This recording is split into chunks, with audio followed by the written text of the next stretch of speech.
আসসালামু আলাইকুম কয়েছিল ওই আগের তাল ওই আগের তাল বুঝছেন না আগের তাল ওই সালাম দিয়ে মুসাফা করছেন মুসাফা করে আনিয়ে সেরে বয়াইছেন চেয়ারের মধ্যে কিছু আদর উদর না করলে তো এর হেদায়ত করণ যেত না মাথন দিয়ে আপনারা হে যতই খারাপ হোক এর একটা মায়ার নজরে দেখান লাগবো যদি মায়ার নজরে দেখা যায় তার হেদায়ত করণটা সহজ হইব বসাইছেন খাদিম রেখেছেন এই যা বাজারে যা ভালো নাস্তা নিয়ে আস ভালো নাস্তা নিয়ে ওই ভালো নাস্তা টাস্তা আনছে আনলে সেটা খাইছে হুজুরও খাইছেন হেরাও খাওয়াইছেন মেহমানরে খাওয়াইয়া এরপরে হে কয় হুজুর আমি খাইবার জন্য আসি নাই আমার চিকিৎসা দেন আমি ক্যান্সার রোগী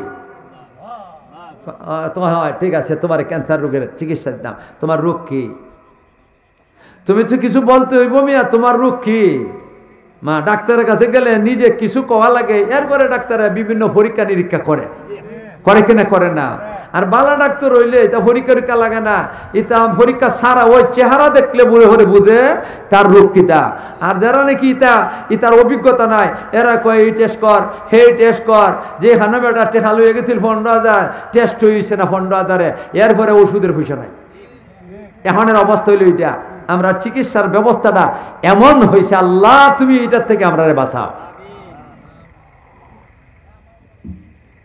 হে শুরু করছে হুজুর আমি একটা মধ্যবিত্ত পরিবারের ছেলে আমার বাবা কোনো শিল্পপতি না আর আমার বাবা কোনো ফকিরের ছেলেও না হাত পাতে কারো কাছে এমন না মধ্যবিত্ত পরিবারে আমার বাবা আমার লেখাপড়া করাইছেন প্রাইমারি স্কুল আমি খুব লেখাপড়া আমি খুব ভালো মেধাবী ছাত্র আমি প্রাইমারি ফার্স্ট করছি এরপরে হাই স্কুলে ভর্তি হইলাম সুনামের সাথে হাই স্কুলও লেখাপড়া করছি একটা কলেজে ভর্তি হইলাম এখানের মধ্যে সুনামের সাথে লেখাপড়া করছি যেখানেই ভর্তি হই প্রফেসররা এবং শিক্ষকরা আমারে খুব মহব্বত করেন এখানে কলেজ থেকে লেখাপড়া শেষ হয়েছে পাকিস্তানের একটা ইউনিভার্সিটির কথা কইছে ইউনিভার্সিটিও দামি কম দামি আছে মাথন না দিয়ে আপনারা একটা দামি ইউনিভার্সিটির কথা কইছে এই ইউনিভার্সিটির মধ্যে আমার মা বাবায় ভর্তি করে দিছেন আমি ভর্তি হইলাম হোস্টেলে থেকে লেখাপড়া করি পুরুষের হোস্টেল যেটা ছেলেরা যে হোস্টেলে থাকে আমি এই হোস্টেলে থাকি এটার কাছেও আরেকটা হোস্টেল আছে এটা মেয়েদের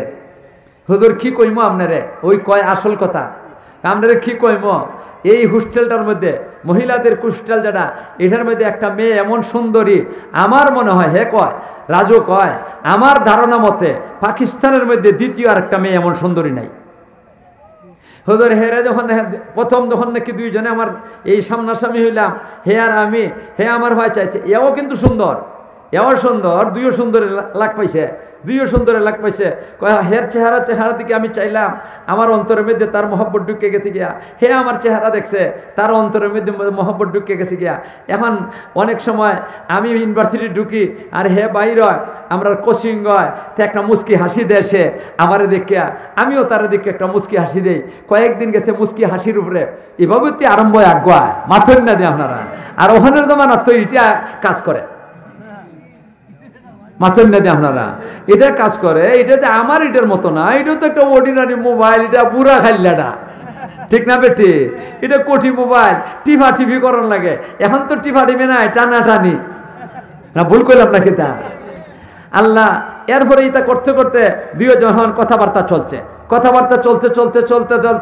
এমন মহব্বত সৃষ্টি হয়েছে দুইজনের মধ্যে একজনে আরেকজনের সাথে ওয়াদাবদ্ধ হয়ে গেছে গিয়া সেও ওয়াদা করছে আমিও ওয়াদা করছি তুমি ছাড়া কাউকে আমি বিয়া করবো না আর সেও ওয়াদা করছে আমি ছাড়া কারো কাছে বিয়া হইবে না ইউনিভার্সিটি থেকে আমরা লেখাপড়া শেষ হইতো আর মা বাবা এরার কাছে যাই সেটা জানাইতো আর বিয়াটা সমাধান হয়ে যেতে গিয়া এই পর্যায়ে আছে কয় হুজুর এর ভিতর দিয়া একদিন দুর্ঘটনা একটা ঘটে গেছে গিয়া আমি ইউনিভার্সিটি থেকে বাইরে যাইতাছি আর সেই ইউনিভার্সিটির ভিতরে আসতেছে দুইজনে চাইলেও তো একটা মুস্কি হাসি দেয় মুস্কি হাসি দেয় আমিও দেই কিন্তু আজকে মুস্কি হাসি নাই হে আমার দিকে মুস্কি হাসি দিল না আমি মুস্কি হাসি দিছি হে আমারে মুস্কি হাসি দিল না বরং সে মুখটা ফিরে লিছে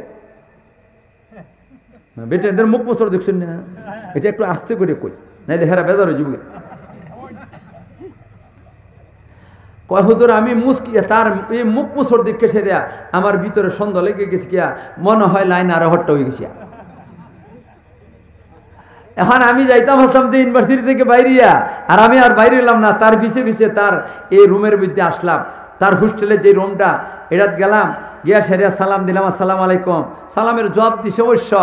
এরপরে আমি কইলাম যে তোমার তো আজকে ব্যতিক্রম দেখলাম, তুমি কি আমার সাথে এত মহব্বত, আমার সাথে একটা হাসি মুখে দেখলাইও না, কথাও কইলা না, তুমি আরো মুখ মুসর মারলা, কিতা কোনো সমস্যা হয়েছে না? কিতা হওয়ার সমস্যা হয়েছে, একবারে সত্য কথা কইতাছে, হওয়ার সমস্যা হয়েছে। কয় কি সমস্যা? কয় আমি খবর লইয়া দেখছি তুমি একটা ফকিরের ছেলে, আর আমি হইলাম শিল্পপতির মেয়ে। শিল্পপতির মেয়ে ওই সেরে গরিবের ছেলের কাছে কেমন করে বিয়া হইতে পারে?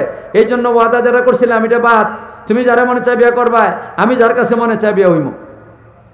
হে মনে করছে ঢং করছে, কয়টা কিতা ঢং করো, মস্কারি করতেছ, ঠাট্টা করতেছ না কিতা?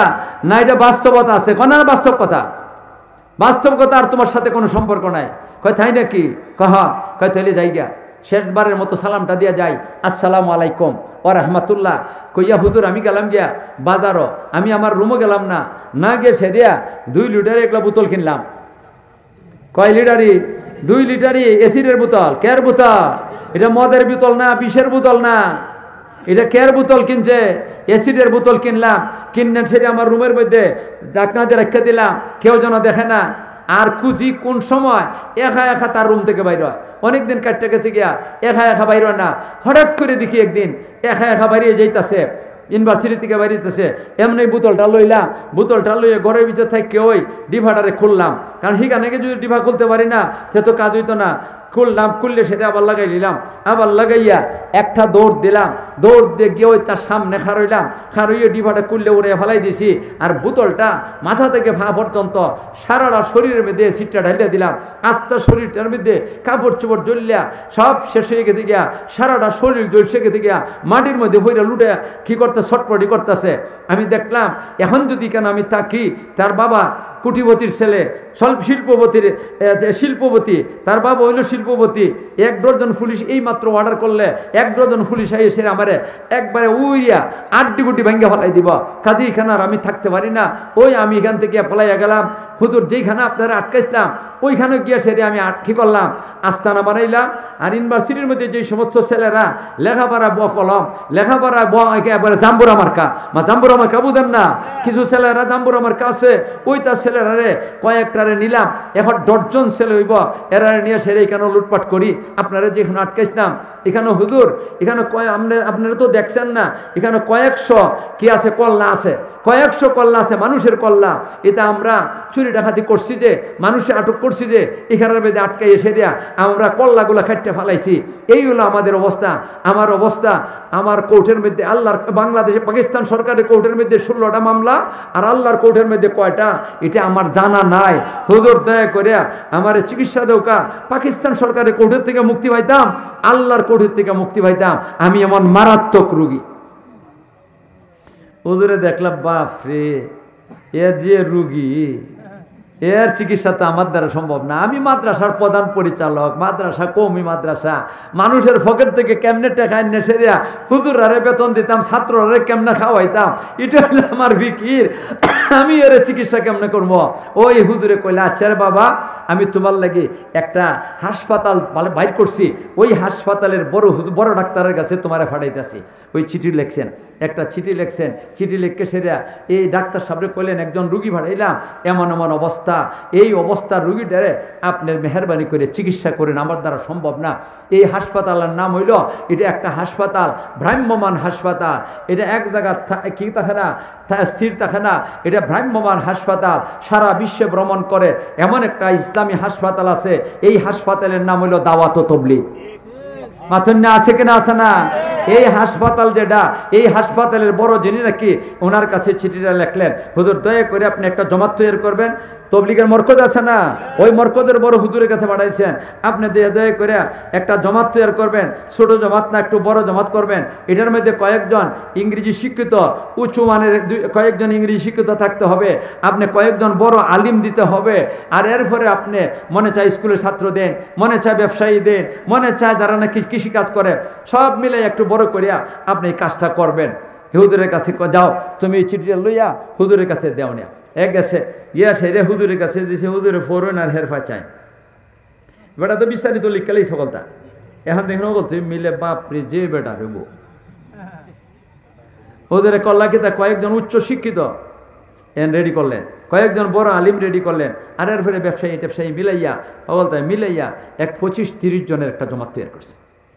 আর হেরারে কানে কানে কয়েছেন এর খুব মায়া করবায়, এরে খুব মায়া করবায়, যাতে হে তোমাদের মায়ায় মুগ্ধ হইয়া হে সব কিছু ছাইরা দেয়।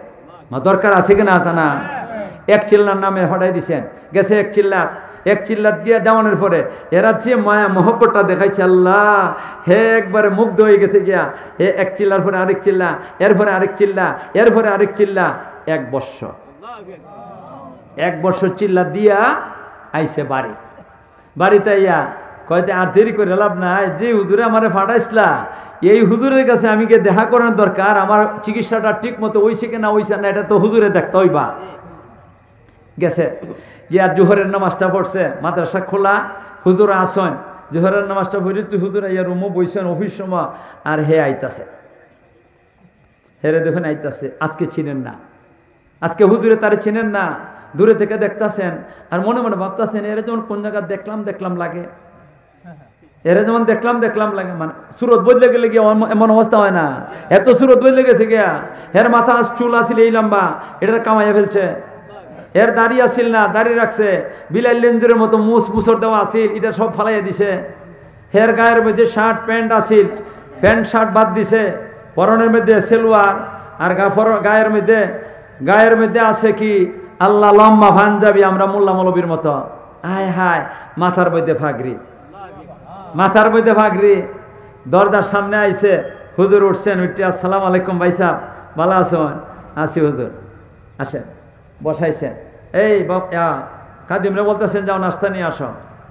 এরপরে হুজুরের ভাইচা কোনো মিয়া তোমারও যেমন চিনি লাগে, কয় হুজুর এটি কি কোন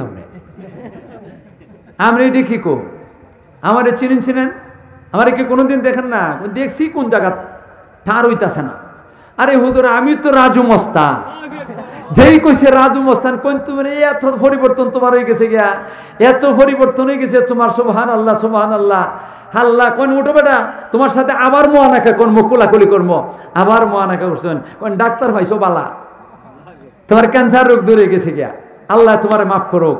আমার কথা হইল এই যে লোকটা যে অ্যাসিড মারল, আমি যেটা কইবার চাইতেছি, যেই লোকটা এই জাতের অবস্থা হইল, অ্যাসিড মাইরিয়া একটা মহিলারে হত্যা করল, আপনারা কোন এই মহিলাটা ফরদানিসীন মহিলা না বেফরদা?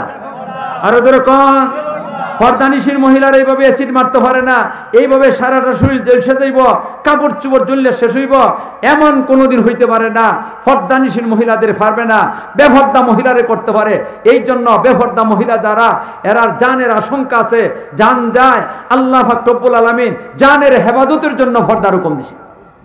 আরেকটা কথা এখানের মধ্যে করেন, খেয়াল করেন, একটা লোক যে নাকি এত বড় মারাত্মক ডাকাত, অপদার্থ, মারাত্মক গুনাহগার, যা মনে চায় তাই করে, এমন একটা লোক দাওয়াত ও তবলিগের কাছে গিয়া সেরিয়া আজকে হে আল্লাহর ওলি বনে গেছে গিয়া, তার নমুনাটা একজন আলিমের নমুনা হয়ে গেছে গিয়া, মাথা থেকে পা পর্যন্ত নবীর সুন্নতের রঙে নিয়ে গেছে গিয়া। তাহলে দাওয়াত ও তবলিগের মধ্যে আমরা যাওয়ানোর দরকার আছে কিনা? নাই।